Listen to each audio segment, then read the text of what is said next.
माघ महात्म्य का 23वां अध्याय। लोमश ऋषि कहने लगे कि जिस पिशाच को देवद्युति ने मुक्त किया वह पहले द्रविड़ नगर में चित्र नाम वाला राजा था। वह बड़ा शूरवीर, सत्यपरायण तथा पुरोहितों को आगे करके यज्ञ आदि करता था। दक्षिण दिशा में उसका राज्य था और उसके कोष धन से भरे हुए थे।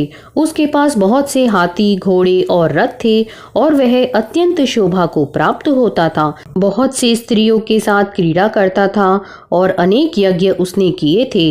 वह नित्य अतिथियों की पूजा करता था और शस्त्र विद्या में निपुण था। ब्रह्मा, विष्णु, महेश तथा सूर्य की पूजा सदैव किया करता था। वह जंगल में भी स्त्रियों से घिरा हुआ क्रीड़ा किया करता था। एक बार वह पाखंडियों के मंदिर में गया और वेदहीन भस्म लगाए महात्मा बने हुए पाखंडियों से उस राजा की बातचीत हुई।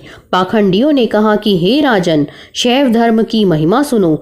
इस धर्म के प्रभाव से मनुष्य पाप को काट कर मुक्त हो जाता है। सब वर्णों में शैव मत ही मुक्ति देने वाला है। शिव की आज्ञा के बिना दान, यज्ञ और तपो से कुछ नहीं बनता। शिव का सेवक होकर भस्म धारण करने, जटा रखने से ही मनुष्य मुक्त हो सकता है।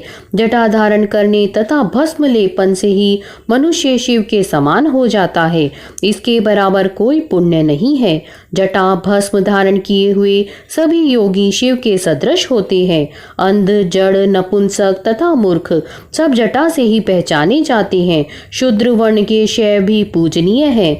विश्वामित्र क्षत्रिय होकर तप से ब्राह्मण हो गए। वाल्मीकि चोर होकर उत्तम ब्राह्मण हो गए। अतएव शिव पूजन में किसी बात का विचार नहीं है।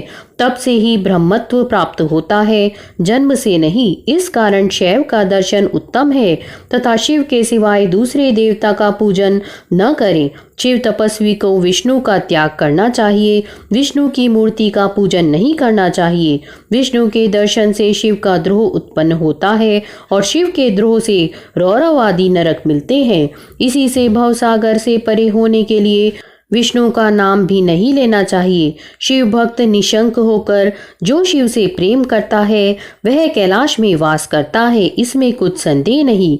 इस धर्म का पालन करने वालों का कभी नाश नहीं होता। इस पाखंडी के ऐसे वचन सुनकर राजा ने मोह में आकर उनका धर्म ग्रहण कर लिया और वैदिक धर्म को त्याग दिया। वह श्रुति, स्मृति और ब्राह्मणों की निंदा करने लगा। उसने अपने घर के अग्निहोत्र को बुझा दिया और धर्म के कार्य बंद कर दिए।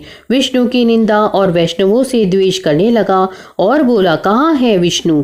कहाँ देखा जाता है? कहाँ रहता है? किसने देखा है? और जो लोग नारायण का भजन करते थे उनको दुख देता था। पाखंडियों का मत ग्रहण कर राजा वेद, वैदिक धर्म, व्रत, दान और दानियों को नहीं मानता था। अन्याय से दंड देता। वह कामी राजा सदा स्त्रियों के समूह से घिरा रहता और क्रोध से भरा रहता। गुरु तथा पुरोहितों के वचनों को नहीं मानता था। पाखंडियों पर विश्वास करता हुआ उनको गांव, हाथी, घोड़े और स्वर्ण आदि देता था।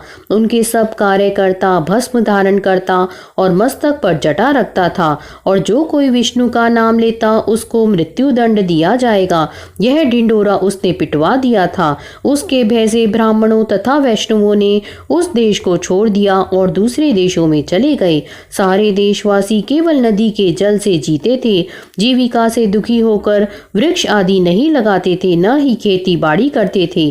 प्रजा अन्न के अभाव से गला सड़ा अन्न भी खा लेती थी। आचार, विचार, अग्नि क्रिया सबको छोड़कर काल रूप की तरह वह राजा शासन करता था। कुछ काल पश्चात उस राजा की मृत्यु हो गई और वैदिक रीति से उसकी क्रिया भी नहीं की गई। यह यमदूतों से अनेक प्रकार के दुख उठाता रहा। कहीं लोहे की कीलों पर से चलना पड़ा, कहीं जलते अंगारों पर चलना पड़ा जहाँ सूर्य अति तीव्र था और न कोई छाया का वृक्ष था।